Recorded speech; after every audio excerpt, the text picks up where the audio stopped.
Warning. The following presentation may contain excessive alcohol consumption, obscene language, controversial opinions, heavy metal, and actual wrestling chat. As such, it has been rated M for metal.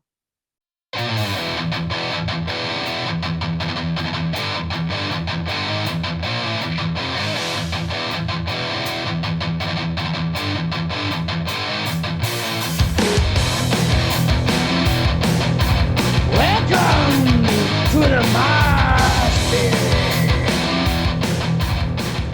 Welcome to the latest edition of Mickey's Mosh Pit. You wanted the best. Didn't even make it to the intro. You wanted the best, but this is what you've ended up with, I'm afraid. If you're watching on the video, you probably gathered where we're going with this today. So we've been threatening to do this for a while. We're going to do the Kiss solo albums. But before we get that, I'll introduce my guests. So first up, we've got the Paul Stanley to my Gene Simmons. It's Martin Clunes. Thank you. I mean, yeah. So to quote what a slightly better band than Kiss had said at one of the intros to their live albums, "You wanted the best, but they didn't fucking make it. So this is what you get." But as we're covering Kiss, we thought we better get in the expert, this Kiss super fan, the resident Kisstorian. Oh, see that? Making his debut on the Mosh Pit, it's Rhys Dawkins. Pleasure to be here, Virgo. Happy to give you all of my terrible opinions. I mean, it's a pleasure so far. Geese two halves of this episode. It might not be a pleasure anymore. You know what? That's fine. That's fine by me.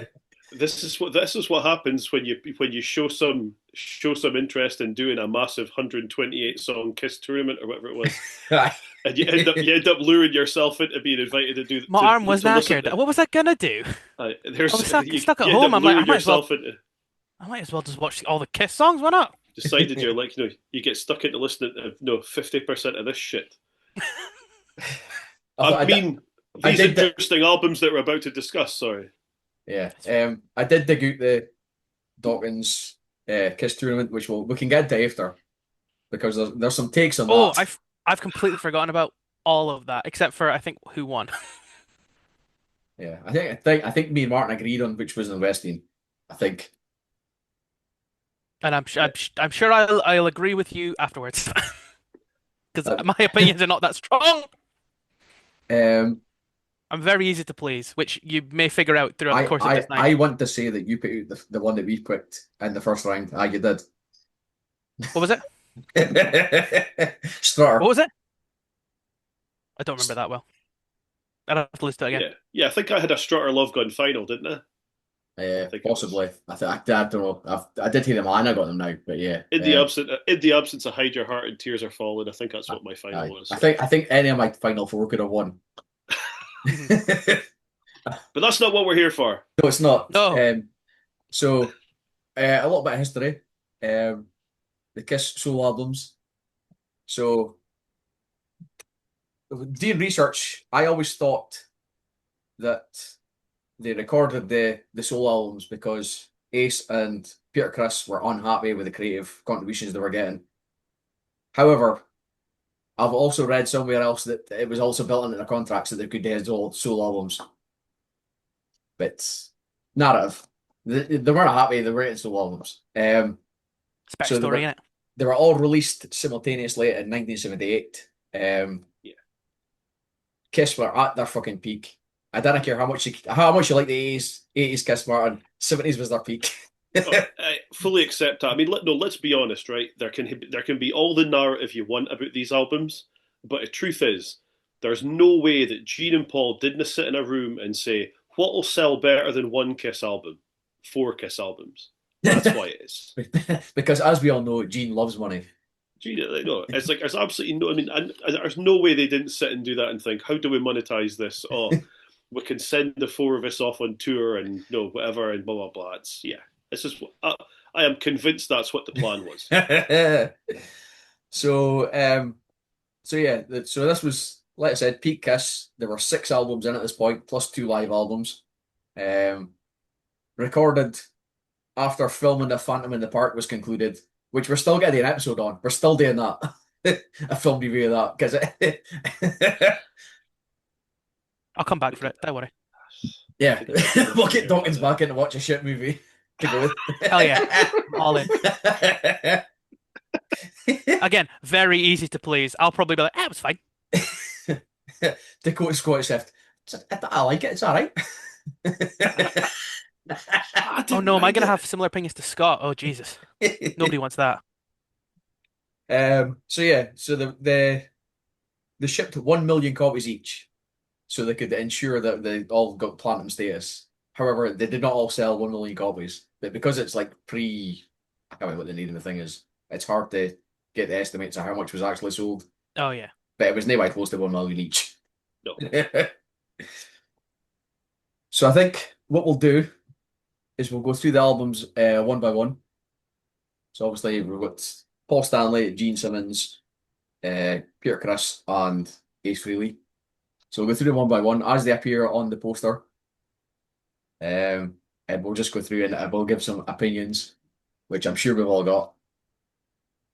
And they're all going to be the same. They're all going to be ubiquitous. There's going to be no conflict. There's going to be no condescension. It'll be fine. Oh no, there will be. Oh yeah, obviously. I can guarantee it will be. Yeah. Side note, so a lot about show and tell.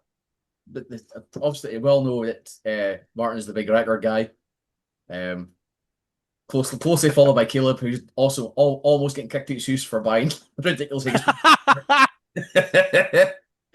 And then followed by me and my Motorhead collection. Apart from the one non-Motorhead thing that I've got is the 4 Kiss albums. Amazing. Incredible. Because the record shop in Montrose were selling them all. Like they had they've mostly got them. Somebody like just sold them at the shop, and they had all 4 of them. I thought, I can't, eh? Yeah. So here we are. So we're starting with Paul. So there's Paul Stanley's album there. Obviously they were all released under the Kiss banner, so they're all Kiss labeled and whatever. So yeah. So does anyone want to start? I'll start by saying I wasn't 100% sure which Kiss member did what. Before I get into that, let me share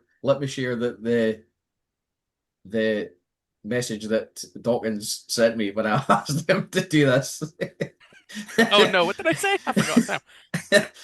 So I asked him, does he want to come on and do the Kiss thing? We'll do obviously we'll do the rankings and the soul. So we'll go through the soul records. We'll do cheers. What's the album's called? Just for your notes. I'm very funny. Very funny, I will say. So that was Kiss superfan Rhys Dawkins there. That's me. I figured out Paul Stanley was the singer about 2 songs down. I'm like, oh, Paul Stanley was the singer. Cool, figure that out. I mean, to be fair, at some point they were all singers. I mean, yeah, but he's the main one. Yes. If you were to say, for example, take all 4 of these albums and put each person in their best spot and create a new band with all 4 individuals, Paul Stanley would probably be the singer in that hypothetical band. All right, I'll agree with that. Yeah. Okay, fair enough. Yeah. So, in fact, a little bit of background on the album. So they were recorded, but obviously they got a band in, but none of the Kiss members appeared on each other's bands and each other's records. Yeah. So they all had to get boys in. So there's nearly anybody a note on Paul Stanley's album, apart from Carmen Appice, who played drums. Yeah. And Bob Kulick on guitar, who, as we all know, is Bruce Kulick's brother. Who is involved in one of the best Kiss albums. just be setting you up Paul for an Stanley easy one. tap in there. Stay. Also, I didn't realise he auditioned for Kiss originally. Okay. obviously Ace got it, but Bob Kulick auditioned when Gene and Paul were looking for putting the band together, which I didn't care about. So yeah, that's what the information I've got that is of interest. Any thoughts? I mean, Yeah. This one, like, you know 'Cause what? It's I know just we're going to fine. agree. This is just, it's fine, I think. Yeah, And it's about like my thoughts on that. there's like, apart from Hold Me, Touch Me, there was nothing on here that I hated. Everything else was like, you could tell that Paul is basically the co-main songwriter for Kiss. Yeah. Because it sounds like a Kiss album that just needs a bit of polishing with his songwriting partner. There's like three of them that I've thought are definitely ones that he should have written like 5 years later and would have been they would have fitted on Animal Eyes or Lick It Up or something. That Ain't Quite Right, Take Me Away, and Hold Me, Touch Me are like unbelievably just 80s Kiss ballady kind of songs. I think Ain't Quite Right is the worst thing on the album. Ain't quite right. Where's that? That's a third one. Yeah, I mean, like I say, I thought Hold Me, Touch Me was the worst one. It's too far behind, but I think Ain't Quite Right is worse. Ain't Quite Right isn't very good. I think if you'd given Hold Me, Touch Me to Journey, it would have been a hit. Yes, it's absolutely 100% not a Paul Stanley song, and he's like, I don't want to say he sounds terrible doing it or singing it or performing it, but it doesn't work for him. And you could tell that all the songs are written by him, so that gives you the clue really that it's like, I've got this songs, either they're brand new for this or he maybe had them sitting and Gene went no to some of them. Well, incidentally, this is the only album it's all originals. Every other one's got a cover on it. Yeah. There is one cover on here, but I'm sure we'll get to that. On Paul Stanley's one? No, not Paul Stanley, sorry. I'm weird now. Yeah. I was confused. I thought you meant the albums as a whole. Sorry. We're starting with Paul. So yeah, like, again, it's just fine. It sounds like, if there was like a bonus disc to, I don't know, rock and roll over or something like that, where it's like, it's the songs we had in a can that we didn't put out. Half of these could easily be there, and it's like, oh yeah, the needed finished. All right, okay, no bother. Yeah. Yeah, like I said, Hold Me, Touch Me is, I think, the only one where I've got some, like, most of them are just like this, good, vocally good, whatever. Hold Me, Touch Me is the only one that says, should be prettier, is just a bit gross. I'm not sure if that's a great, I'm not sure if that's a great review, but that is incidentally, that was the single that they released off this album. Oh, right. Of all those ones I could have chosen, that's the one that maybe I would have picked someone else. And it got to the giddy heights of number 46. Oof. Oof. Nay high. But yeah, like I said, I think there actually is some decent stuff on here. Like, I enjoyed this. Like the first two tracks I think are fucking good. I think the Move On is the best track on the album. Track 2. By far. Yeah. But I think that one, the first two, and Love and Change, it's a bit cheesy, but I fucking love it. I think it's fucking great. I mean, yeah. There's, like I say, there's the three that I said that are just like, they sound more like 80s Kiss rather than 1978 Kiss. Aye. And it does, as the album goes on, it does tail off in terms of quality, I think. But the first two are great. Wouldn't You Like to Know Me and Take Me Away? They could, like, I wrote down, there's just AOR. It's just, you could, Foreigner or REO Speedwagon could have recorded them and you wouldn't have known any different. This is a sort of thing where if Kiss weren't doing this gimmick here with the 4 albums, he could have probably handed it to Foreigner, bloody whoever else, and went, I've got a song for you, I've got this, gave it to Journey, as you say, Journey. Like, Hold Me, Touch Me is just a Journey song. It should be Journey doing it. And it would have probably made more money and charted better because I think if Journey had released that, it would have been a hit. Yeah. But 100%, yeah. There's nothing I hated. It's a fine album. It's like, you would probably say, I don't want to put a rating on it, but I look at the 9 songs, I've put a tick beside 6 of them Aye. to say that, like, which basically, like, that was my thing of, would I listen to this again? Mhm.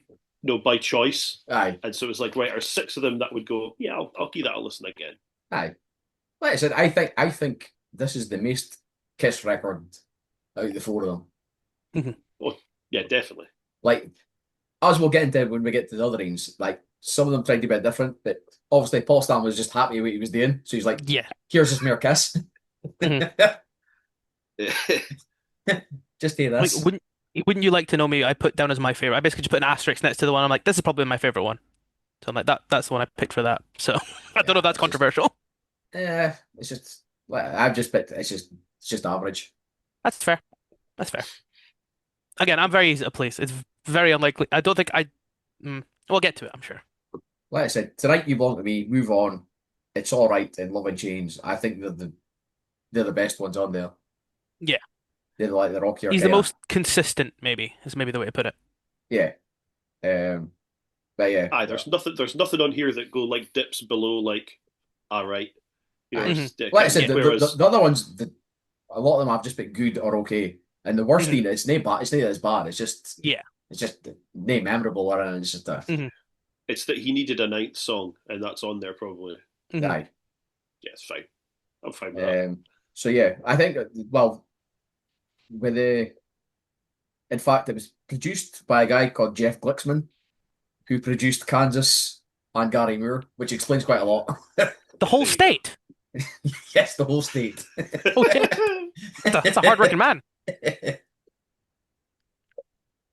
But yeah, like going by the reviews, it got. I did write down. So I did write down that that guy also produced a 1980s Saxon album. He did, aye. So which basically tells you everything. I think he did some Sabbath stuff as well. 80s Sabbath, and you're like, yeah. And Malmsteen.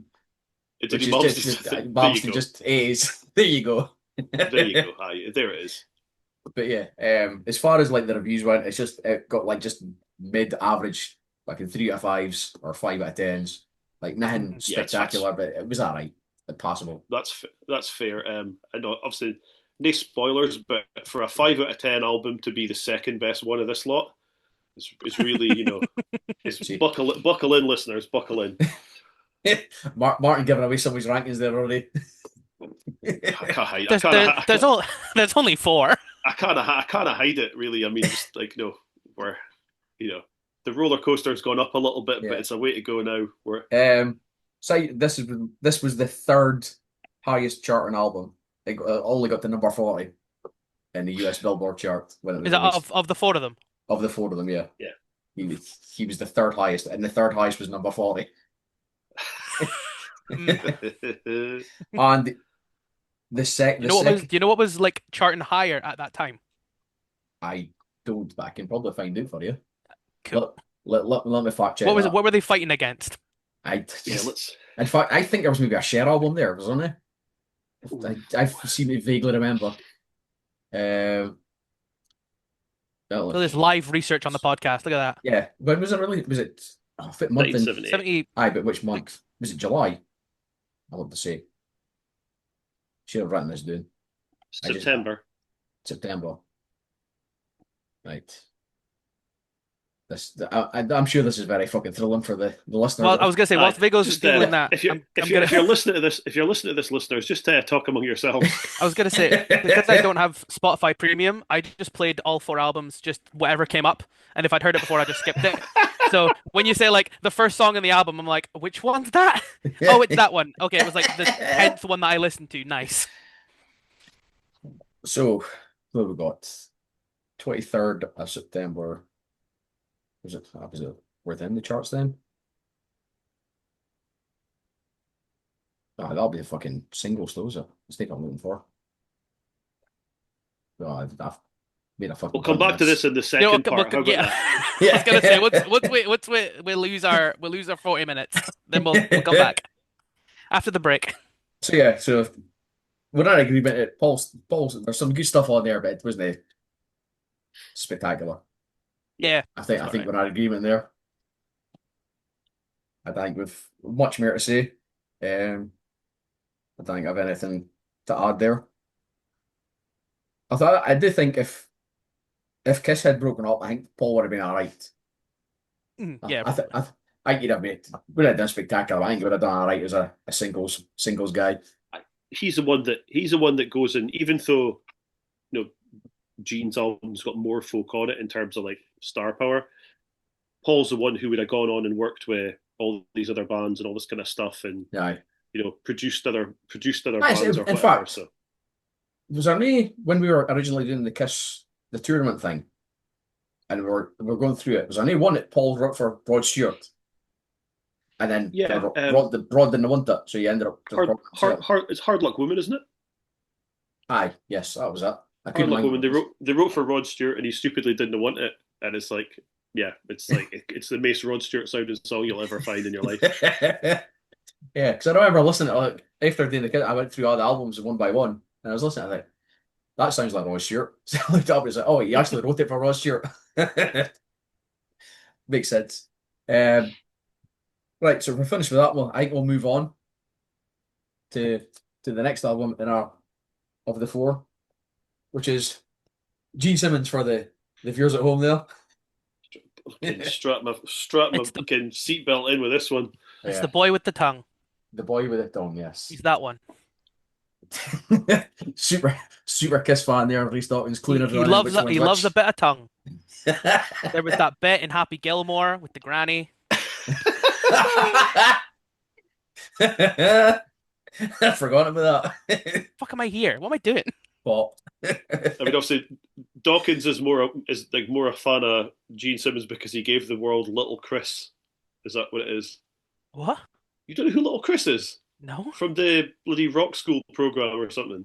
Pass. You never? Ah, fuck's sake. Oh, you He's talk. young. Oh, wait, hang on. Was this Disney Channel something? And like That the was Channel early, 4 or something. I was going to say it was on No, Channel pass. 4. not Channel a Scooby 4. then. Ah, man. In fact- Man. These fucking young people, man. Did he? I thought he did like two of them, didn't he? 2 series. There was one in like a normal school and one in like a church school or something. Was I'm it? Googling I this. can't wait. And Little Chris was like, yeah. Anyway, Wait, no, I need that. anyway. So this album, This album, yes, I've got opinions. Is it Little Chris or Lil Chris? Lil Chris. Lil Chris. Checking It Out's the big single that he had. Oh yes, I thought that was Disney Channel. Yes, no, that's what I thought you meant. Yeah. There you go. Sorry. That's one for the kids at home. Yeah. So Big Gene. this Gene Simmons album. Yes. Um, We've got like 10 minutes. This has got to take us around 10 minutes. I just Let's get want into to it. say that there's like I didn't want to give away a future result here, but there are 3 songs on here that are as bad or worse than anything that's on the Peter Criss album. Is it the 3 ballads right in the fucking middle of the second side? See You Tonight, I think, is atrocious. Always Near You, Know Where to Hide is unbelievably bad. Yep. Mr. Make Believe is Yep. insultingly shit. And if I'm being honest, Living in Sin at the Holiday Inn is the fucking worst lyric on any of the 4 albums. I've literally just wrote Living in Sin and put at the Holiday Inn in brackets and just wrote fuck off beside it. I genuinely thought we were going to disagree with this. I was like, amazingly honestly, seeing on just- the same page. I honestly just like I was sitting listening to it at work and I was like had a wee bit of paper just like could like put thoughts on just like this is fucking and I'm like just like doodling as I'm like typing away do and it was like nah I'm just So, absolutely just did you look into like did you do any research into like other than listening to the album?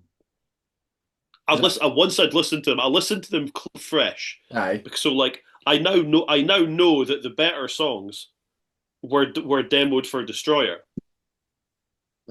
Well, Which is the 3 best songs on here probably. I think we're gonna disagree then.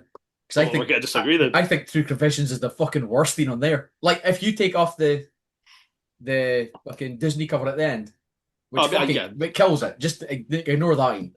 That's just I mean that's just insultingly bad. Where it's just like I didn't know how to speak English and I heard this song. Aye. Doesn't mean to say you need to put it on your album. But yeah, if you take that one out of the equation, I think True Confessions is the worst thing on this album. Okay. But yeah, I've got no notes about whether I liked it or not. The only notes I have are more country ? Gospel ?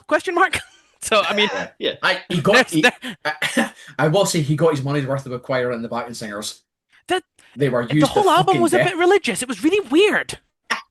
I was like, I didn't expect that. And then we Googled him later, and he's Jewish. And I'm like, what the fuck? Why are you doing Yeah. weird Jesus shit? I'm also first. I'm a bit annoyed as well that there's a re-record from a Kiss album on here as well, which is cheating.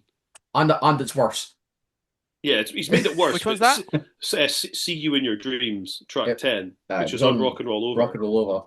which is Driving, great solo. just Because- Those are my notes. just like recording a song that was on a hit album is like fuck because off. he was not happy with it, so he re-recorded it and made it worse Oh, somehow. It's a classic. Steve Harris didn't like the production of Iron Maiden's Prowler, so he re-recorded it for a B-side 6 years later. Fuck off, mate.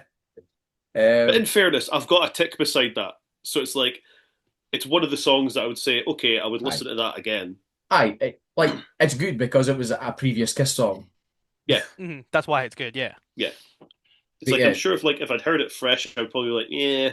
So as we said, that they had to get their own bands together for this. So Gene Simmons Aye. went fucking all out. He has got Well, fucking everybody on here. Like He why- basically threw. I am honestly right. This album, I am actually like, you look at the lineup of people who are on this, and not just the star names, but there's like some really good like session guys and stuff. Aye. And it's actually insulting how this album isn't any good. So just to go through a few of them, we've got Joe Perry, who played guitar in Aerosmith. Yeah, Bob Seger, who's just massive. yeah. Yeah, that's a name even I recognize. Donna Summer, massive star. The Donna Summer. Yeah, Cher. Although Are you joking? the hilarious thing about Cher is I think she was Gene Simmons' girlfriend at the time. She's on the Oh, album. right, okay. Is it Living in Sin she's on? yeah. She's got a speaking part with there's a telephone break in the middle. Oh, is that the part? Oh, yeah. Oh, that was weird. Yeah, I remember that. So you've got Cher who could sing on anything. Like Why would you do that? genuinely did fucking like duets with Meatloaf. And then Yeah, Just do a duet. we'll just get her on and we'll just hear her speak on the phone. She was higher than you in the chart, Gene. Fucking get her in. You did. It's like 1978 Cher. It's like, and you thought, oh, we'll just get her talking. Right. It's we like, had what the fuck? Rick Nielsen, who I've forgotten who the fuck that is. That rings a bell, Trick. weirdly. Right? Is it a cheap trick? Cheap Trick, that was it, sorry. Aye, I didn't like it, but aye, Cheap Trick. And Katie Seagal, who was in Married with Children. Amazing. Just A killer's row. and who's the other one? Helen Reddy. Just names, just like it. And he made this album with them. I just didn't get. Like I said, I just didn't honestly didn't get it. In fact, the first track, the Radioactive, the single, it has got Joe Perry on guitar, Bob Seger on backing vocals, the boy for ALO on keyboards, and the boy from Mountain on drums. Here you go. It's just he's basically he's threw everything at it because he's like, I can't let Paul do better than me. However, I've saved it. I've saved the best theme for last night, just for you. Okay, So he tried to get Lennon and McCartney. fuck off. No, I didn't know genuinely, this. he tried to get Lennon and McCartney on this album. In 1978. But what? The man, the first the John recording. Lennon John Lennon who'd been retired for 3 years because he was raising his kid. Aye. Genuinely, he asked Lennon and McCartney to be on it, like together, like so it'd be the first recording since the Beatles had broken up. What a fucking. Obviously, they said no. Who did they get? Two boys for the Beatlemania Broadway musical. Fuck That's off. amazing. The D-backing tracks on 2 tracks. They're on Mr. Make Believe and See You Tonight. So, See You Tonight, hilariously, with the Beatles reference, my first note for See You Tonight is Ringo Starr? Because that's who he sounds like when he starts singing. He sounds like Ringo Starr in my brain. I'm like, what the fuck? What? That's so weird.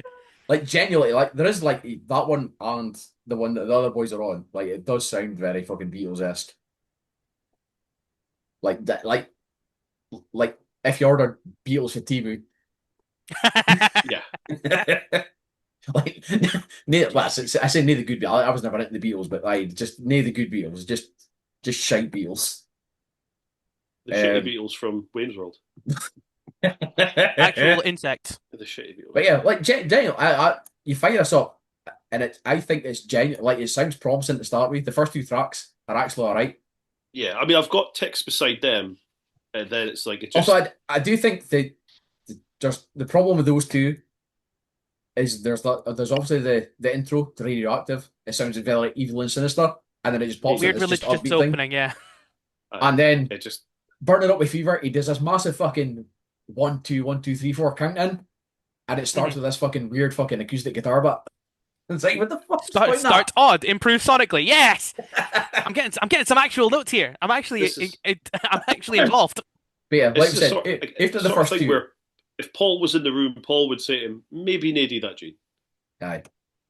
Jay, like after the first two, it just falls off a cliff. I think it's just shite for then on. I've got ticks beside four of them. I mean, I would give I'm kind of half a tick at "See You in Your Dreams" because it's a Kiss song, but I'm near letting them have it because I'm annoyed at him doing a re-record of a Kiss song. Because like, what was to say that like Peter Criss could have just re-record the entire Love Gun and go, "This is my solo album." Aye. Also, all the other albums, I think maybe one's got 10, two have 9, and Gene's has 11. You could easily cut that, and it would still be within the ramifications of the individual album setup. Putting that "When You Wish Upon a Star" at the end as well is just. It smacks of like, I know he says, "Oh, it was I heard the song before I could speak English, and it was just a lovely Disney ballad and all this kind of stuff." And it's just like, no, that was a. I did not know that. That was classic cynical Gene. Gene Simmons is for Israel. Yeah. Oh right, okay. Like he moved to New York when he was I don't know how old, but he couldn't speak English when they moved. Okay. Well, that makes a bit more sense then, because it's my favorite thing on the album. Just because it's so. I'm like. It started, and I'm like, oh, this will be like, it'll have a similar name. It won't be the same. And then I'm like, it's genuinely this is just from Pinocchio. What the hell is this? Although saying that, like, there's a bit in the thing where the producer, like, his voice cracks at some point, and the producer will like re-record it. I listened, I can't hear the crack. I don't remember it. Like, he broke down in tears halfway through. I like you can't tell. And yeah, I'll be honest. I didn't give that a second listen. I'll be totally honest with you. That's fair. Although, if I want to hear that again, I'll watch a film. Yeah, like I said, the first two are alright. Eternal Loves, it's alright, but it sounds like Foghat, I think. Yeah. But yeah, if you'd put that in the Kiss tournament, it would have been at first round. Oh, I mean, I probably would have taken it to the final four. Let's be honest. Probably, yeah. My only note for that one is good instruments, lyrics, and singing gross. so probably wouldn't have actually made it that far. What do you mean? As a theater guy, lyrics are very important. It's fine. Yeah, Gene Simmons isn't known for his lyrics. I think Gene was probably my least favorite of the 4 albums. Yeah. Spoilers for the other 2. But yeah, like I said, apart from like. It's just shite for then on. Like, especially the second side of this album, it's just fucking dog shit. When does the second side start? Living in Sin. Yeah. Okay, yeah. Imagine like so you Living in Sin. You're turning that over, and that's the first thing that comes on. A song like that, Living in Sin at the Holiday Inn, and then Cher's in the middle going, and she's on the phone. Can you give me something more to do, Gene, please? It's like, it's like, Gene, it's like I've sold like 1 million fucking billion records when I was in part of Sonny and Cher. I'm on TV all the time.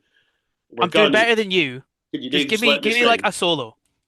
It's like, how did that conversation go? It's like a big duet. Come on, it's like this must have been run about the time of like I don't know, like fucking Kenny Rogers and Dolly Parton and all these people doing silly duets. Aye. And I made an album with. I made an album with Greg Allman. Give me a chance. No. That's the first ever mention of Greg Allman on the Mosh Pit. There we go. Fucking impressed there. Fucking hell. But yeah, like you get that. Like it starts with Living in Sin, and you get 3 ballads, which I've just written next to. It's just like it's a shite ELO / Supertramp. That's all it is. And then you get the half decent Kiss cover, and then the Disney cover at the end. That's him Horrible. Seeing what was popular in 1977, 78, and trying to go, I'll see if this works for me rather than for Kiss. Mm-hmm. Although another thing that'll mean popular that one, Tunnel of Love on the demo, Alex and Eddie Van Halen are both on the demo. Jesus Christ. They're on the actual album. Like it kicks them up. They're just on the demo. That's weird. That's weird. That's a weird So, call. so Gene. I don't know if they record it as that, and then listen to the rest of the album and think, nah, you're all right. Get somebody else in. just Yeah. cut your losses, Gene. Take us off of there, Dean. Take us off of there, Gene. Not interested. Aye, they're on, but uncredited. Yeah, I think we're away to run out of time. But we'll come Yeah, back close to it. and we'll close up the Gene Simmons album and move on. Because this is going exactly how I thought it was going to. Now for a time for a quick commercial break.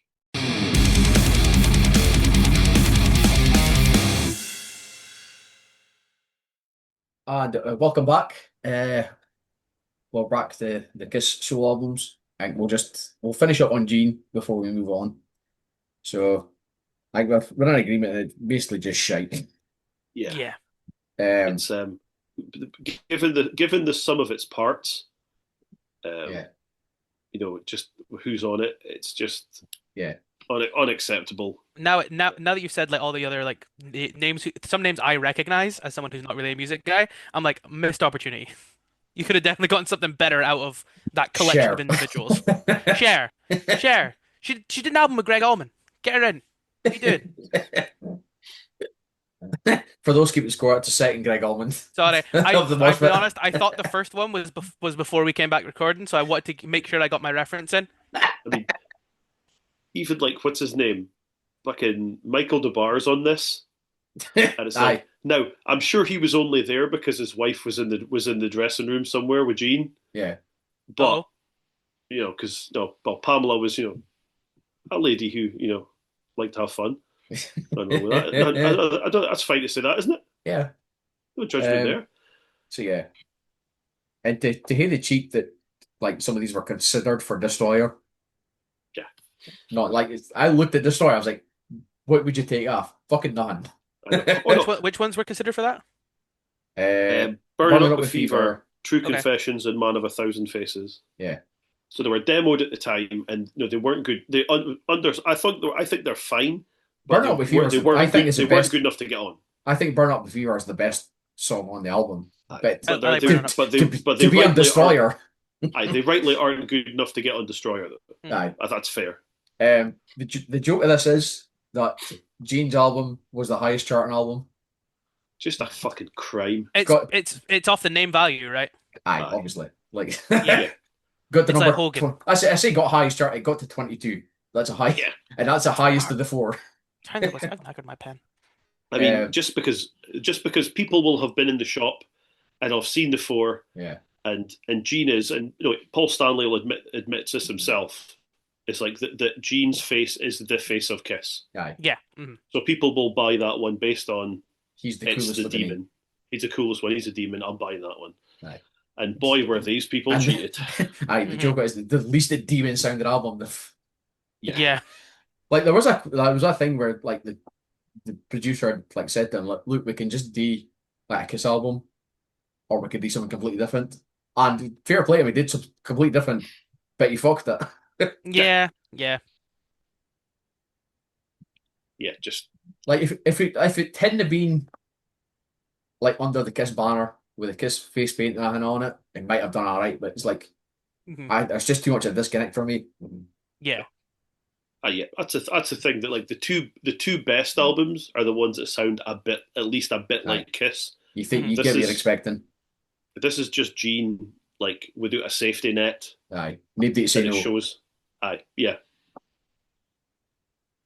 Well, it was Paul Stanley there to say, I like that, but let's save it. Yeah, let's I'll keep it here. We'll go away for a bit, and then we'll come back, and we'll think of something. Maybe someone else will come to us. Yeah. Yeah. So again, much like Paul Stanley's album, it got just average fucking middle of the road reviews, none special, despite the fact that we think it's all shit. Yeah. As of course I didn't know any of the roles of the Kiss members. Gene Simmons, my only note here is creepy. That was another thing. Like he plays bass in Kiss. I learned that through other people. I didn't actually. He didn't I couldn't have told from here. He didn't play bass on this album. Of course he didn't. He's the star of this album. Why would he play bass? He played guitar. Oh, okay. That's a bit weirder. But yeah, Gene Simmons is very much, as you said, he's the face of Kiss. Yeah. He's the Hogan of the Kiss. We gotta get some wrestling in. Come on. Yeah, maybe Yeah. gonna go with Hogan though. No, fair enough. If I was to draw, if someone said draw Kiss, I would draw Gene Simmons. Aye, yeah. Poorly, probably, but I would draw him. I wouldn't put I would put cat ears on him. I did write down that like, you know, obviously like he'd put together like a band of not just like the super famous people, but like the guy who played bass is a guy called Neil Jason. Aye. And when I looked up what he's done, he's literally Aye. worked with pretty much everybody from just a studio boy. it's like basically like Paul McCartney, Pete Townsend, fucking Michael Jackson, Hall & Oates, Brian Ferry, like he's done stuff with Van Halen.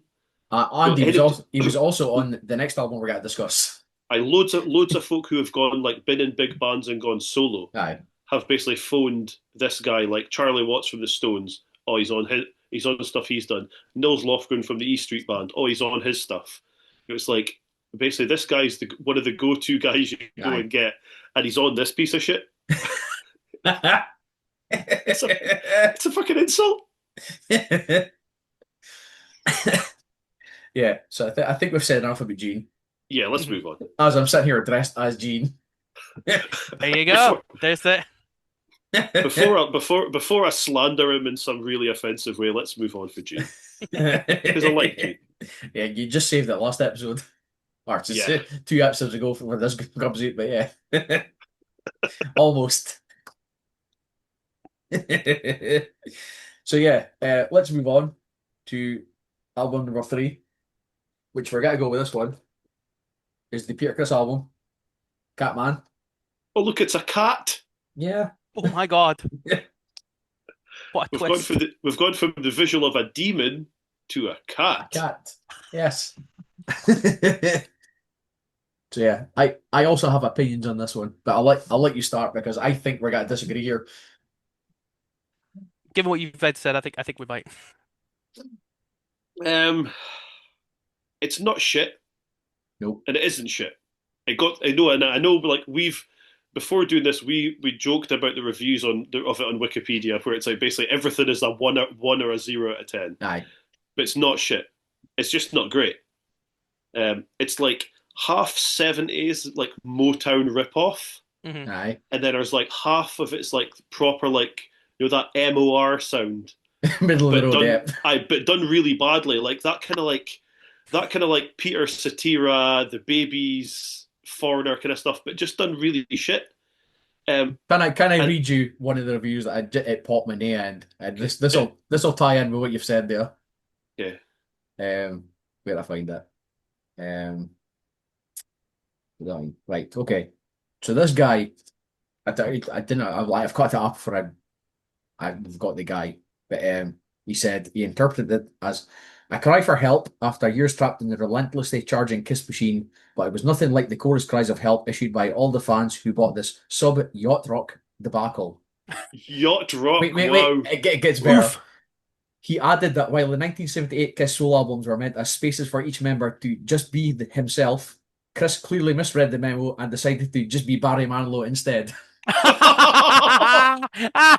That's very good. Yes. I mean, I can't argue with that. Like, yeah, like it's no what this album is. I mean, I know there was probably they must have had a meeting and said, let's make stray too far from the Kiss kind of like circus, whatever you want to call it. Mhm. Aye. But there's nothing on here that is anything like what you would expect a Kiss song to sound like. No. One of the things I wrote down is Here's my that hot take for this. I enjoyed this album. You enjoyed it? Yeah, I yeah, no, thought I it was like it great. too. It was like see like there's like what 10 songs on here. I think 6 of them have got that weird that kind of like late 70s horn sound on Yeah. Yeah, I like the Right. horns. And the thing is, that's like that's basically there's so many songs on here that sound like basically obviously I'll do this again. Turn it to Beatles. Like John Lennon did an album called Rock and Roll in 1975, and it was a what's the word like a oh shit what's the word like a kind of I'm owe a publisher some money for plagiarizing some lyrics, so I need to basically cover some of his songs. It was basically he stole a Chuck Berry lyric for Beatles Come Together. Mm-hmm. And so the guy who owned the song Can't Catch Me, which he stole it from, basically went, do 3 or 4 covers from the group of publishing the songs that I own, and we'll call it quits. And so Lennon made an album, but almost all of the songs have got that like Phil Spector-y, really overproduced horn sound on them. And it's like average kind of levels in it. This is exactly like that, except most of these songs aren't covers. They're weird versions, and it's just like, what the fuck is half of these songs? Like, genuinely. Like I said, I enjoyed this. I thought it was fucking. I thought it was great. I thought like to go back to it. Like we mentioned, Bob Seger was on Gene Simmons' album. I think a lot of this sounds like Bob Seger. Maybe a little bit, yeah. Just like he's got the pianos and the horns. I think it's fucking great. Let's be honest. It's near as good. No. It's nae Bob Seger, but I mean, like the cover version, the Tossing and Turning as well. It's not even the good version of Tossing and Turning because that's the Ivy League version. I thought you were going to go with the Status Quo. It's a completely different song. On this. No, there's the Tossing and Turning that they've done in here, which is a cover, and there's a version by the band the Ivy League, which is just much better. And it's just this bad. I mean, even when it was like I read up on some of this, right? Because it's probably out of all the albums, it's the most interesting one.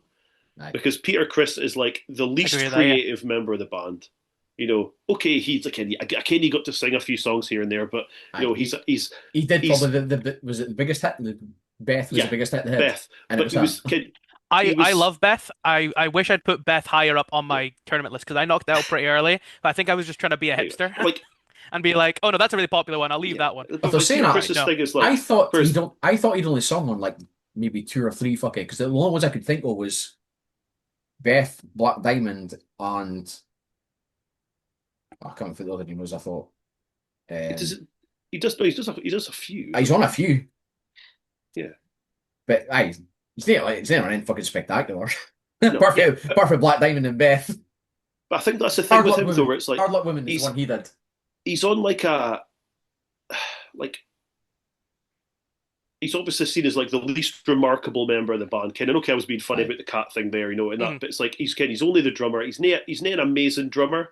He was good for Kiss, but he isn't like he's more a jazz drummer than he is a rock and roll drummer. Yeah, but then you know, but again, me and you have joked about like there's an Instagram. Is it called Kiss Music or Kiss Band Daily or something on Instagram? Aye. And occasionally they'll put up stuff of like the 80s version of Kiss doing the classics from the 70s. And obviously they show Eric Carr as the drummer, who is a sensational drummer, just absolutely ripping the arse out of Black Diamond with his kit on the fucking cage and everything. And it's just like, he's probably doing too much there, but it's also like, it sounds so much better. But just like I read some of the stuff here, so like I understand that, you know, like I say, he's the least, like, you know, he'd obviously used a lot of the songs. I think there was 4 songs here that were written in like 1971 for his pre-Kiss band. It's called Lips. Yeah, Lips. There was four of them. So I'm Gonna Love You, Don't Let Me Down. Yeah. Hooked on Rock and Roll, and even for 1971, unbelievably offensively, that's the kind of sugar Papa likes. Which is cheesy. I think that's a great song. It's very funky. I'm a big fan. But come on, fuck guys. That's the kind of sugar Papa likes. Like, although there was someone else, like the producer, like the guy he co-wrote a lot of this songs with, Stan Perridge. I reckon he just wrote them out, and because Peter Criss could, he just stuck his name on them. Yeah, it's pretty funny. Because it was his album, he's like, "Fuck it, I'm getting a credit for this." Yeah, I mean, poor old Pete. I mean, he went on to have, you know, with the best will in the world, he had an unremarkable solo career, shall we say? Although say there was another thing like those things that popped me. It was so there was I think it was the same guy. He was on about this is like Kiss, but the Kiss your parents would like. But he said then he followed up with nonetheless, he wrote that the title of worst solo album made by a drummer belonged to Keith Moon's Two Sides of the Moon. I've heard that, and it's not great. It's no. I don't remember anything really about it. I don't think it's not good. No. I think that is all. I think that is actually all covers. If I remember right, I'm gonna have to go back and look. I've listened to it about years ago. I know there's a terrible version of In My Life that he does, which I think is on there, but I would have to go back to it. Yeah, let me just live fact check that. What was it? Both Sides of the Moon. Two Sides of the Moon. Two Sides of the Moon. In fact, I was looking for Keith Moon. He's probably how many fucking albums has Keith Moon did? Yeah, he wouldn't hate much. It's near on Spotify. He's got 2 singles on Spotify. Yeah, track listing. It's all. He's got a co-write on one of them. He wrote oh, Jesus Christ, that would have been a party. He wrote a song with Harry Nilsson and Ringo Starr. Imagine how pissed they got fucking writing that. Holy shit. That'd have been a night out, wouldn't it? Get Keith Moon, Harry Nilsson and Ringo Starr. Oh my word. That's like dream stuff. That's almost our all-star band level. Oh yeah. Yeah. Cover version of In My Life. Teenage Idol, which that's an old song. Aye. A song written from by John Lennon, a Who cover, bizarrely. A cover of Don't Worry Baby, which is just I don't want to hear that because that's far too good a Beach Boys song. Yeah, it's just I have heard this and I've obviously put a lot of it out of my mind. Yeah, but that's not the one where you're talking about it. Let's as much as Martin tries to change the topic after Peter Chris. I'll be honest, like I'm not going to talk about it. I've scrolled down and seen the list of people that's on that album, and I'm going to close the window because I can't get away from it. I'm going to get upset. So Peter Chris. Yes. It's like that. Like I say, like that weird like Motown ripoff or an MOR sound where it's like it's aimed at if Kiss fans were like 10 years older, 15 years older, they might like this. But again, I would say I like more of the songs on here than I like on Gene's album. I think this is a better album than Gene's. Yep, 100%. I think to spoil the ranking, I think Gene's is the worst of the 4. I'd probably agree with that, yeah. I'm like, I think there's less good songs on Gene's one than there is on this one, but at least 1 or 2 of them are better songs. Yeah, I think Gene's one. I think there's better songs on Pete's. But if I go to sleep at night and wake up and listen to both of them in the morning, I'll probably come up with a different thing and just a different opinion. To be honest, because it is just like and like I said. Just to nip back to Gene, there's 3 songs on Gene's one that are equally as bad or worse than anything that's on the Peter Chris one, easily. I think the ballady stuff it can be a bit like that. Don't You Let Me Down. I think it's just that fucking it's a poor man's fucking Otis Redding. Yeah, it's a bit. My lowest rated one was I Can't Stop the Rain because it's got a nice like pretty piano and then he starts singing like he just woke up. So I think of the ballads, that's the best one.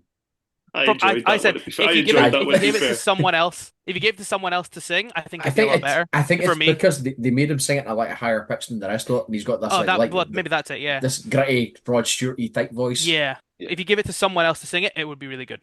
But it's just because I'm just like, I hate this. Again, I hate the way he's singing it. Get to the Boy for Journey, or give it to Paul Stanley. Yeah, but yeah, like. I'm Gonna Love You. Tossing and Turning, I think is actually alright. It's got cowbell in it. How can it be bad? That's the kind of sugar pop I like. As cheesy as it is, I think it's great. It's funky. And Rock Me Baby's alright. Hooked on Rock and Roll, I think, is the best one. Hooked on Rock and Roll is my favorite song of all 4 albums.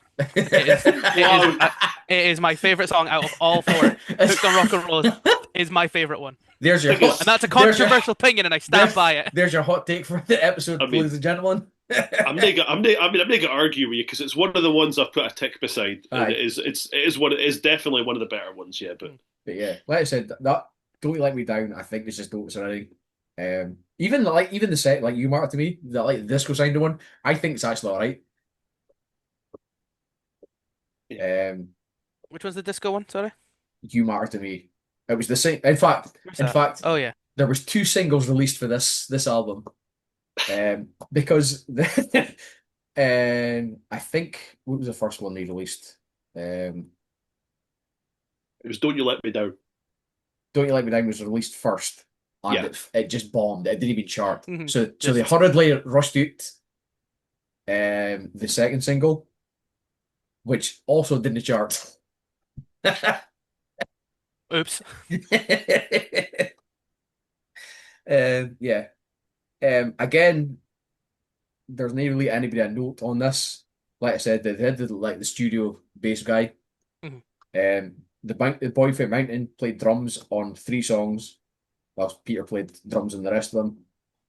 And Steve Lukather for Toto played guitar for him. Yeah. Which is Is that Africa Toto? Yes, that one. Yeah. That's not the dog from Wizard of Oz. Not the Wizard of Oz Toto, no. Dog just playing drums. Amazing. But yeah, and the only other note I've got is Easy Thing. It just sounds like Eagles. It's an Eagles ripoff. Aye. It's clearly Peter, not Stan Penridge, was listening to a lot of the Eagles at the time, and went with it. Yeah, Hearing that somebody else wrote "Hooked on Rock and Roll" has upset me because I really like the lyricism and the way that's written. Because it's not just like it's not just like I mean, it was I'm gonna shag you. It was It's like, oh, here's me and my story, and I'm like, oh, that's more interesting, and it sounds good, and yeah, but I'm like, oh. I mean, it was Faye's old band, so he probably wrote it. Oh yeah. Oh well, you know what? I'm Or feel better now. He would have had a hand in it at least. he was in the room when Stan was writing it. It's been hard. It's been harsh. I'm being deliberate. I'm being like overly harsh there because there was good stuff on here. There was good stuff on there. Let me check. 'Cause I think it's. Oh, this one doesn't have the credits on the back. Well, they didn't say the full credits on the back. This one isn't. For some reason. Aye, well, the ones that he co-wrote with Stan Penridge are "I'm Gonna Love You," "Don't Let Me Down," "Don't You Let Me Down." That's the kind of Sugar Papa likes, and "Hooked on Rock and Roll." Mm-hmm. Yeah. And obviously, I think there's a couple written by Sean Delaney who ended up producing like a couple of the Kiss albums later anyway. Aye. It was produced by Vinnie Poncia, who it turned out was Ringo's fucking co-writer. There you go. Oh yeah, that rings a. There you go. And they brought him back to produce Dynasty and Unmasked after this, just to keep Peter Criss in the band. That's the only reason he brought back, apparently. But yeah, apart from that, I don't think I've got anything else of note to add to that. Apart from it, I enjoyed it thoroughly. Yeah, I liked it. I think it helps. I come from outside. I haven't listened. I've listened to all the Kiss or a bunch of Kiss songs, but I'm not super into all that they do. So the fact that it doesn't necessarily sound like a Kiss album doesn't bother me. Yeah. I just listen to it as an outsider, which I think is the interesting part about this whole dynamic. Is I'm just coming at it from like, how is it as music, not even necessarily as Kiss music. Like I said, I think most of the stuff we did was just all like mere ballady stuff in Kiss. That's fair what you can see. So it makes sense that that's kind of the way he's gone. Yeah. And I think, was he older than the rest of them? I think Peter Criss was the oldest of the 4. So I think his influences are getting like a generation before. Mm-hmm. Yeah, maybe, yeah. Possibly. But yeah. So yeah, like we said, this generally didn't it was 0 or 1-star reviews when it was released. That feels very harsh. It is. I get like both singles didn't chart, and he was the lowest album in the charts at number 43. I think a lot of those. I think a lot of those reviews, for some of the reasons that I've given as a joke, I think a lot of the reviews would be based on that, where it's like he's not Gene and Paul because we need to butter up Gene and Paul. Yeah. Maybe, yeah. Whereas like him and Ace turn up at interviews, boozy, acting up, try to be funny and everything. Whereas Aye. Gene and Paul sit and want to be serious and talk about how serious Kiss's music are. And I think that some of the reviews will reflect that he doesn't write any of the songs. Why are we having to listen to this sort of thing? A snobbiness. Aye. Because there's no way that this album deserves a 1 out of 5 review. Absolutely not in a million years. Not in a million years. If you're getting Gene a 5-star review, yeah, you can't say this is a 1. Oh my god. Oh Jesus! Right, 5 out of 10. Nate, 5 out of 5. Oh right. Oh gee, I thought we were looking at Dave Meltzer's scale here. Nah, so if you're getting Gene a 3, you're naked. That's like a 0 or a 1. Yeah. No, not at all. Yeah. So yeah, unless you've anything to add, I think we'll move on. Let's get going to the good stuff. Yeah, let's get the good stuff. Spoilers. I mean, basically, we've just done 40 minutes, 50 minutes, just so we can talk about the Ace Frehley album. Let's be honest here. So here we go. The best album of the 4 by far. By a fucking mile, the best album of the 4. But Ace Frehley, the spaceman. The funny thing about this is, before they recorded it, Gene and Paul were like, "Ken, if you need a hand, just give us a shout." And then he went to me and blew them out the fucking water. Yeah, you know that. I assume you have all seen the Michael Jordan documentary, where he basically does the whole, and I took that personally. Yes, Ace Frehley took that personally. This album is Ace Frehley's "I took that personally" moment. Yes, where they basically ruffled his hair and went, "All right, Ace, how you doing? Yeah, if you want some help, just because I can maybe drop a wee song in for you, no bother." And he comes out with this. Aye, I mean, looking back, he only did lead vocals on one song up to this point. He did "Shock Me." That was the only one he'd leave. Now he's only got like a hand, maybe 1 or 2, writing credits on each album. So to be fair to Paul and Gene, they probably thought he's got to come with fuck all. Yeah. Oh, aye. They're sitting thinking, like.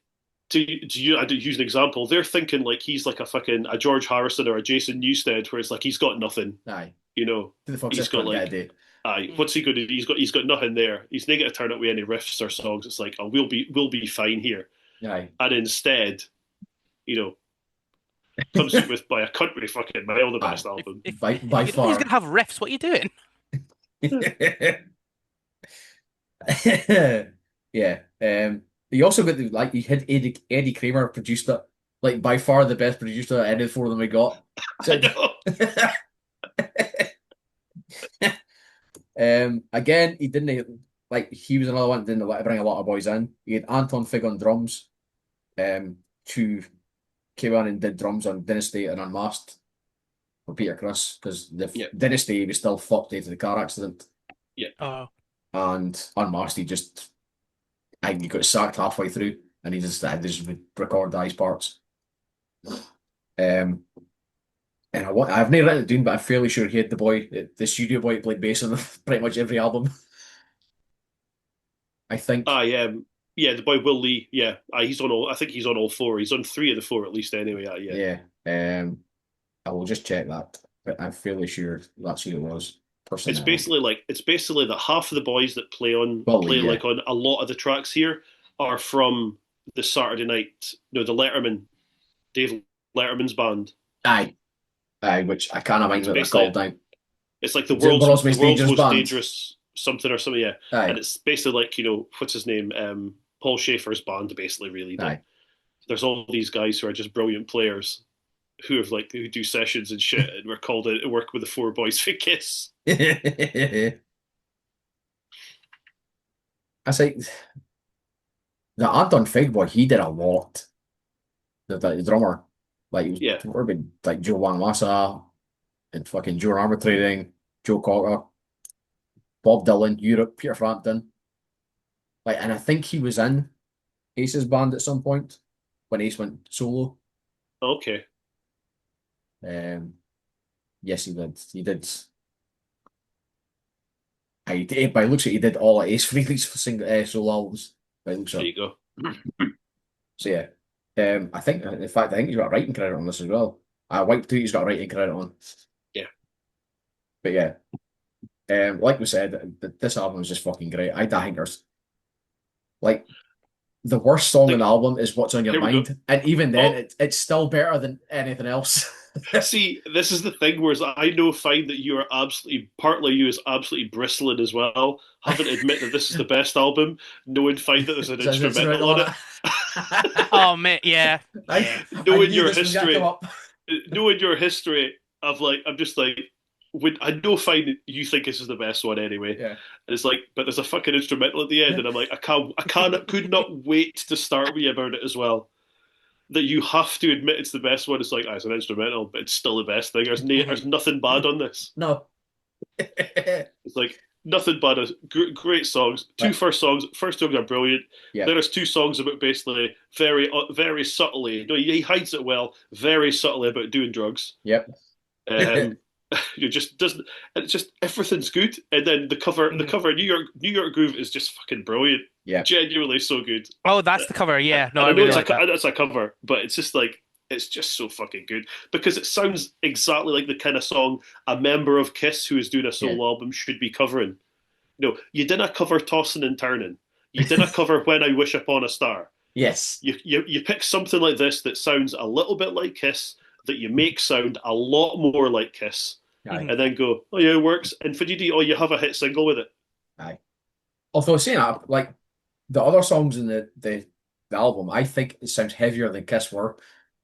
Yeah, oh yeah. Andy's play like obviously he's fucking let loose, so the fucking shredder on this is fucking brilliant. He just lets it up with the fucking solos. So many times in my notes, I've got great solo, bitchin' solo, great solo. Like speed about to my baby. He starts with a solo and then has a solo in the middle. This is a song, but this is an album by a guy who is a really, really good guitar player. Genuinely, I'd forgotten I'd forgotten how good he was until I listened to this. I was like, holy fuck, he was fucking good. I figured out very quickly that Ace Frehley was the guitar player. Yes. I figured out very quickly. It's like the other albums, like there's solos in them, but like they're not. Like I had to genuinely, I got the Ace album, I had to go back and listen to that. There's a fucking solos in their albums. Mm-hmm. Yeah, they're there, but somewhere because Aces are so prominent and yep. But yeah, it's so fucking good. Like I said, I think What's on Your Mind is the worst, and it's still by far better than anything in the other fucking 3 albums. Yeah. And I think the Rip It Out, the opener on the album is the best one on here. I wouldn't argue with you, but yeah, okay. I mean, there's a lot on there I would argue are the best. Yeah, well, the difference compared to the other albums is that, like I said, I put ticks beside the songs that I would happily go back to listen to, and I just ticked every single song. Yeah, mm-hmm. I just ticked every single one. Went, yeah, I'll happily listen to this again. I think we're about to get dropped, fellas. Yeah, we've got like 15 seconds left. See if Martin can time this one as Gabel's can time the last one. And we'll come back. We'll be back after these short messages. Stay tuned, ladies and gentlemen, for more opinions on Ace Frehley. It's gone too long. Oh no! You said less than a minute. Not podcast. Just scrap it. It's gone past 40 minutes now. We're on fucking 40, 11, 12. Yes! We've broken Zoom. And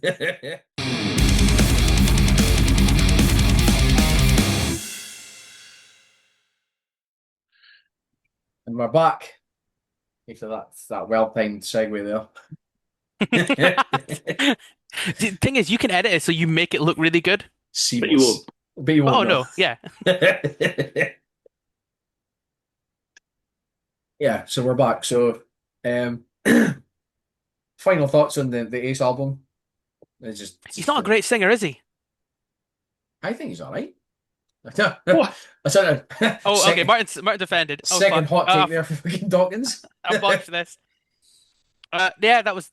But I imagine if you're listening to an Ace Frehley album, you're not listening for the singing, you're listening for the bitchin' guitar solos. Yeah.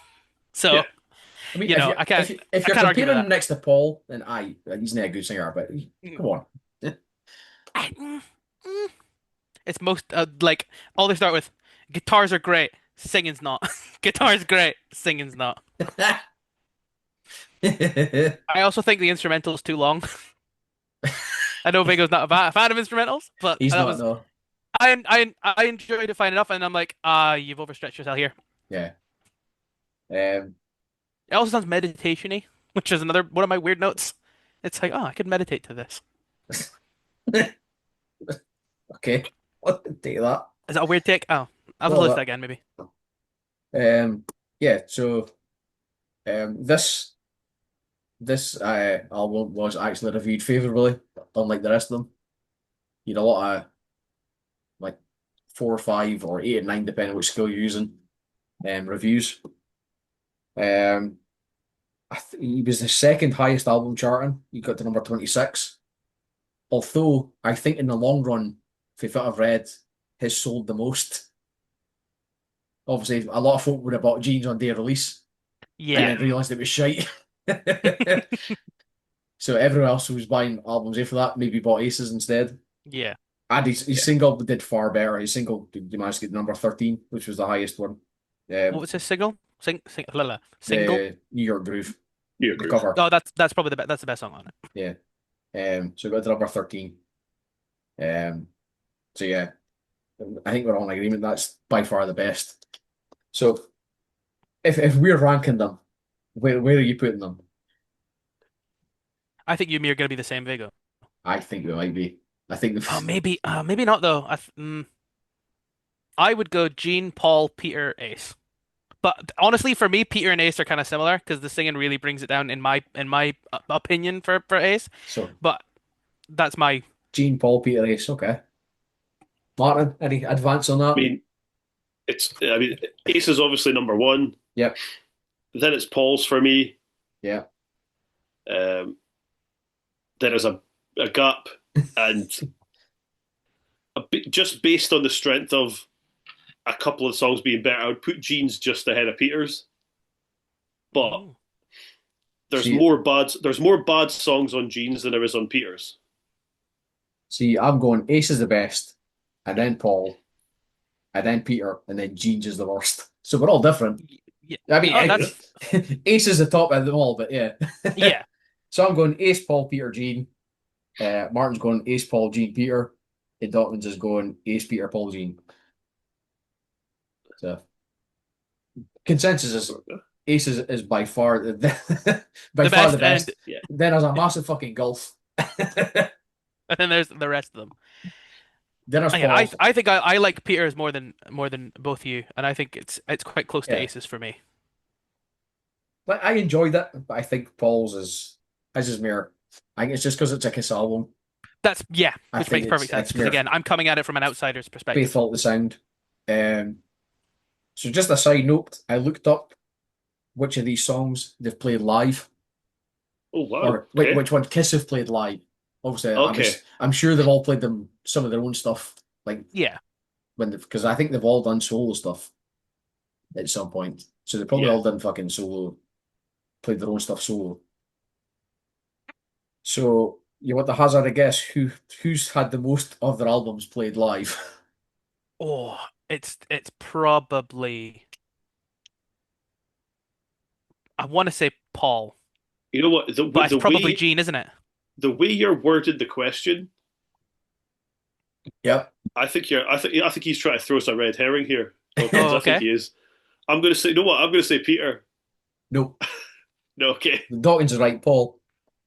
Okay, well Yeah. you know what? It's better than it being Gene. He's had 4 songs played in a Kiss set list live. So he said, and that genuinely, I think they're all the fucking worst ones.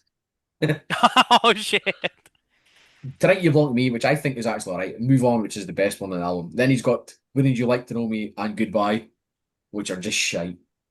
Oh, I like to know me. Oh well. I think it was like, oh no. Yeah. I just bet it was okay. I didn't bet it was shite. It's Hold Me, Touch Me, I thought was shite.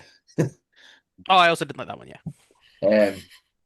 So that's followed up by Gene, who has had two of his solo tracks played live. But He said but one of them's the one that was already a Kiss song, so that doesn't count. it wasn't, no. So technically he's had three. Oh, is it not? No. Oh, He said Radioactive and See You Tonight. So a good one and a shite one. yeah. And Ace and Peter have both had one each. So obviously Ace was the Okay. New York Groove. Uh-huh. You want to Yep. hazard a guess what Peter was? I Can't Stop the Rain. No. Yeah, yeah. That's your favourite, it's Tossing and Turning. Fucking hell. That was gonna be my second guess. Genuine. They just did the two covers. They just Like- did the two covers. That's bollocks. Like New York Groove was played like a lot. Like the other ones weren't Yeah. played as much, but Tossing and Turning I think was thrown in the Dynasty tour. Oof. Just To be like, it's probably the we've second played best one played from one. all of our other solo albums. We've played one from all the other ones. Peter, we'll stick on Toss and Turn. It's like, pick a different one. Pick one of his better ones. I mean, like I said, after this we get Dynasty, which is I think one of the best albums Kiss ever did.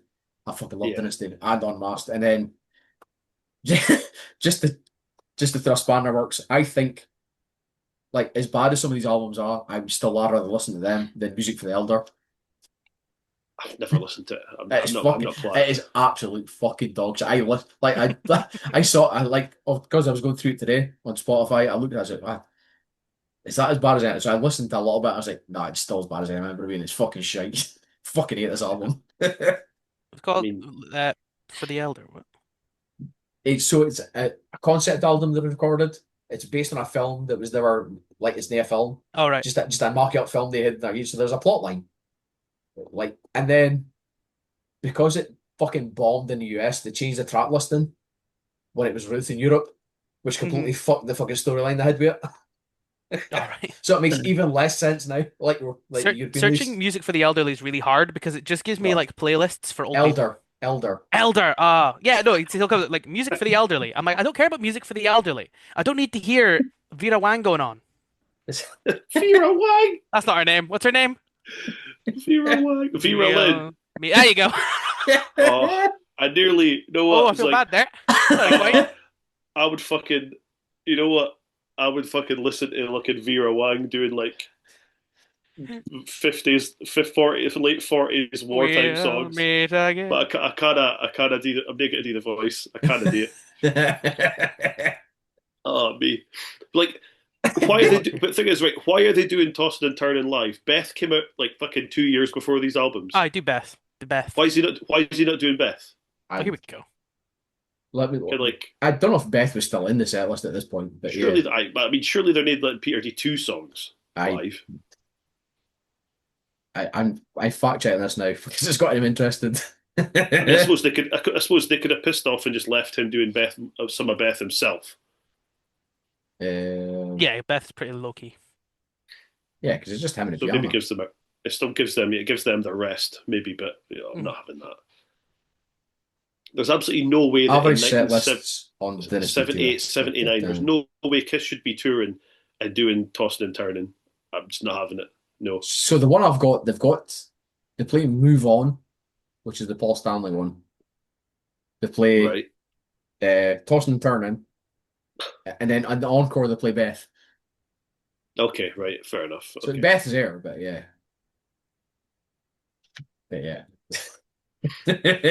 Sad. Just sad. Yeah, but like it's like 2 years after this, Peter Criss is gone. All right. And then I think is it the year after this or 2 years after this, Ace is gone as well. Yeah. Oh, that was the other thing I looked up. Like I saw Ace freely at Download in 2008. Here we All go. right. So I looked up to see what he played. He only played one track off the album. He only played Snowblind. The rest of it was all Kiss covers. Yeah, that's what I like to see. Kids where his money's at. That doesn't have Knows- enough belief in himself, poor fella.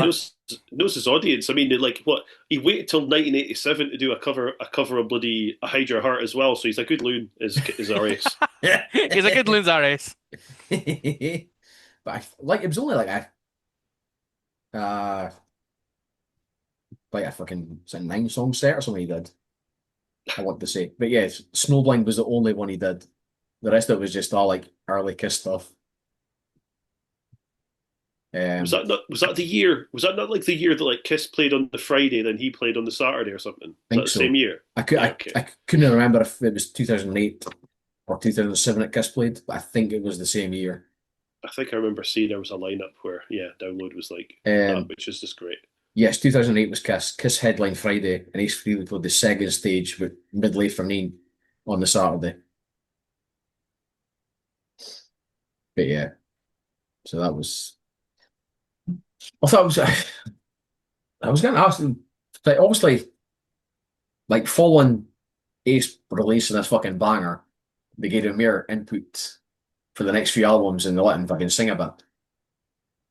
See, when we went to see him, was that 2023?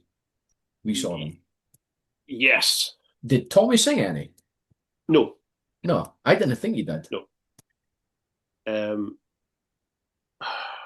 What ones did they? I don't think they did. I can't make the set list. I don't think they would have done any of the ones that he would have sung on. No. Anyway, but Tommy definitely didn't sing. Obviously, but they did. They did Black Diamond, and Paul Stanley sung the whole thing. Yeah, actually, Paul Stanley did.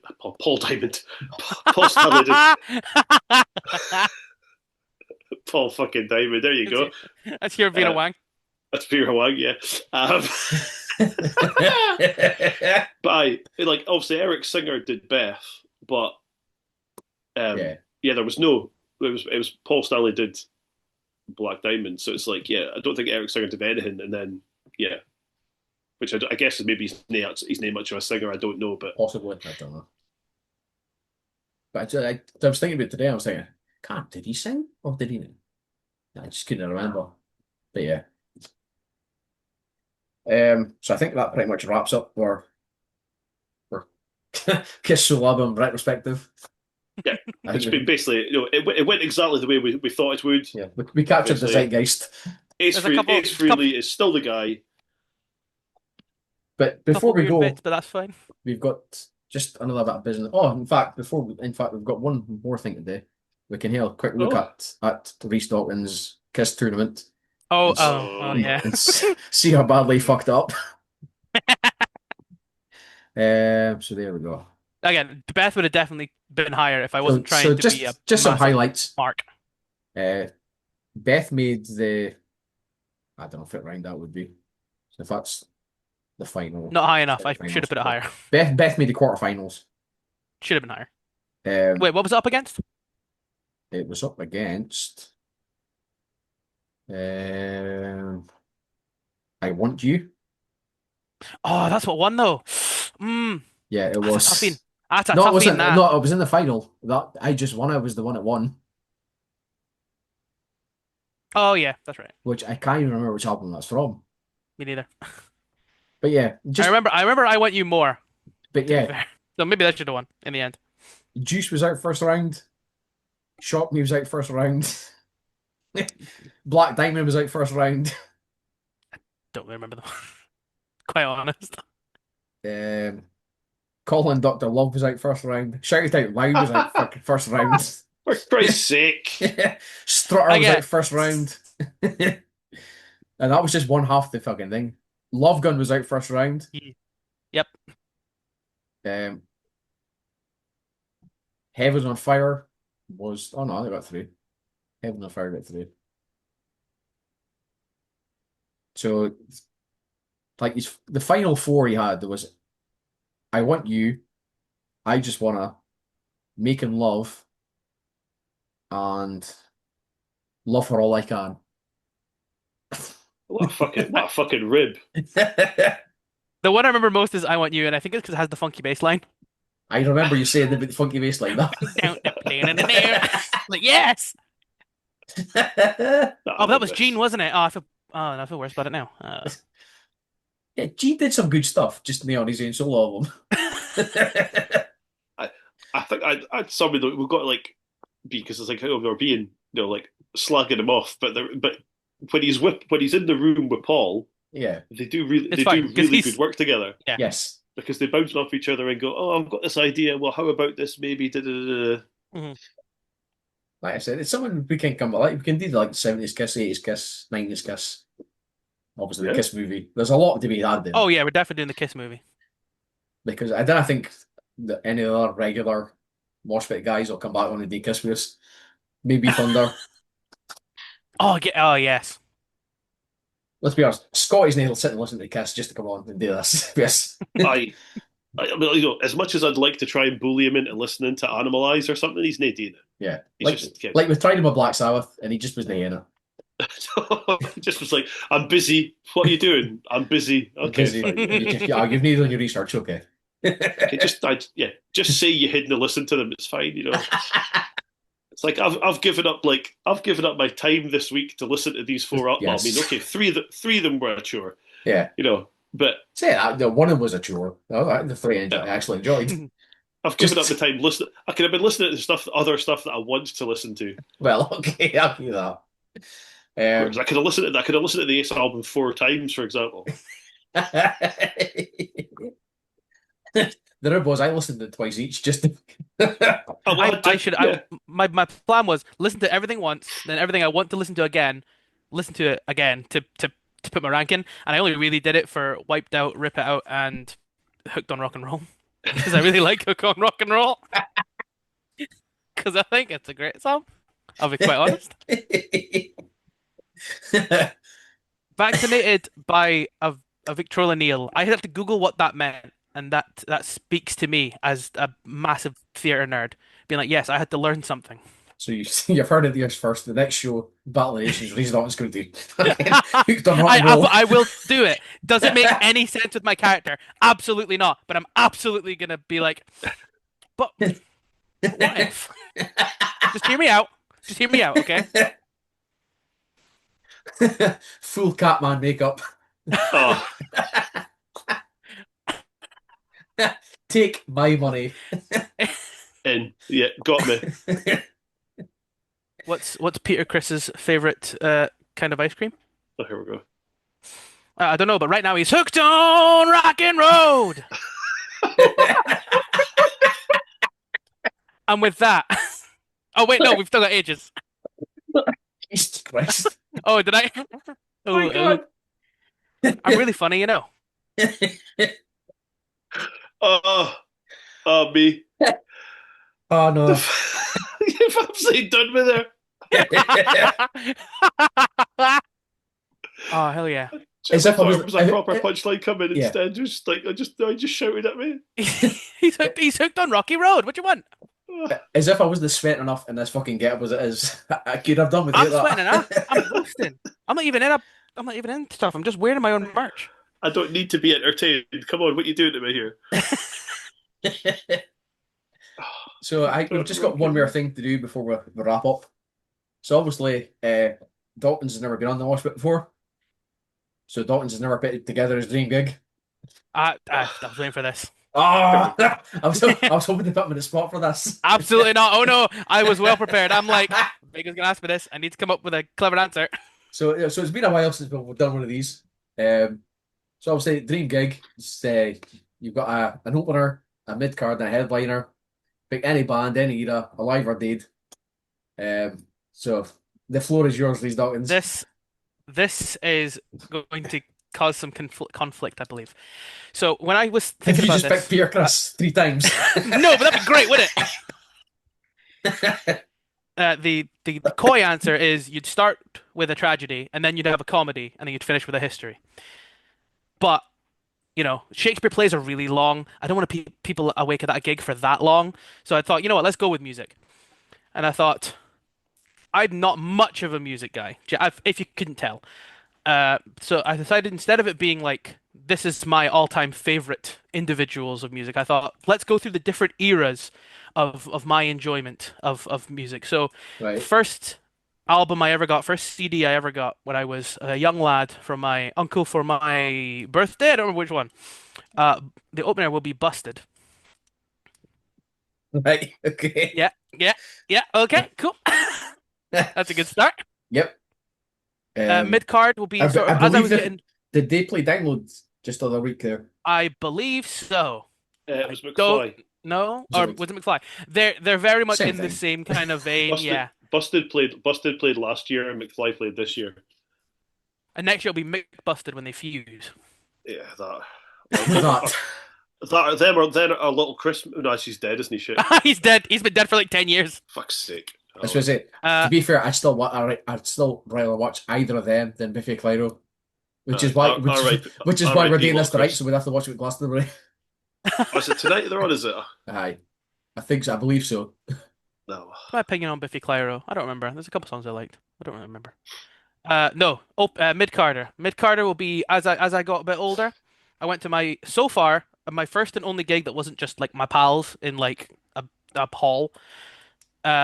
It was because my sister was going to a gig, and she's like, I don't know which one of my friends to bring, because I don't want to like alienate any of them. So I'm like, as a joke, I just went, I'll just take me, I'll go with you. And she's like, that's a great idea. You, me, and Mum can all go. So my mid card will be The Script. Okay, it's a name I know, but I couldn't name anything by them. They are. I don't know if you would like them, or maybe you would. I don't know. Maybe I'm wrong. Nah, My I final. don't think so. Isn't they just Radio 1 fodder, isn't it? It's a bit that. Yeah. But I really enjoy it. So. Again, as someone who's not a huge music guy, I'm just like, oh, I like this on my ears. This is fun. Last one, most recent, a recent enjoyment of my own, as I've listened to a bit more music. Chaperone. Get her in. Finish off with the phenomenon. I'm writing it down, but I have no idea if that's how it's spelled.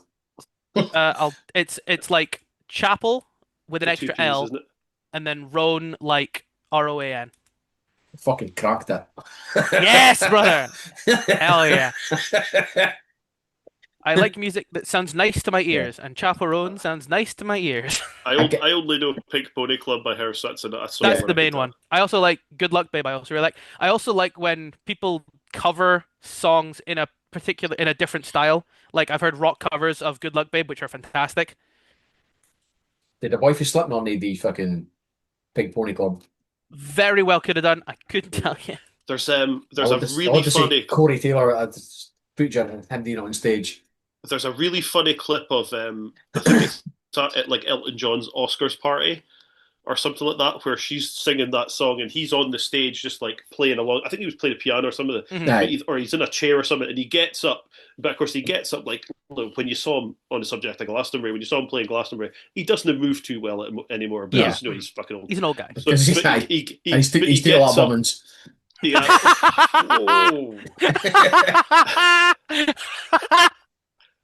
Wow. Tell me I'm wrong. Just he's a bottom in your mind, is he? Okay, he's a power bottom. Where the fuck was it? Yeah, so he was sitting in a chair, like obviously she's doing Pink Pony Club, and he's got a mic and he's singing along, and he gets up, and he's obviously got his fucking Elton John tracksuit on, or whatever he is, and he starts just doing like the classic like dad dancing, but just kind of moving like. Yeah. This is the bare minimum my body can move. And he's just kind of like doing like he's like moving the shoulders back and forth. Amazing. It's like Pink Pony Club, dude. I need to find that video because that's very funny. Highly recommend it.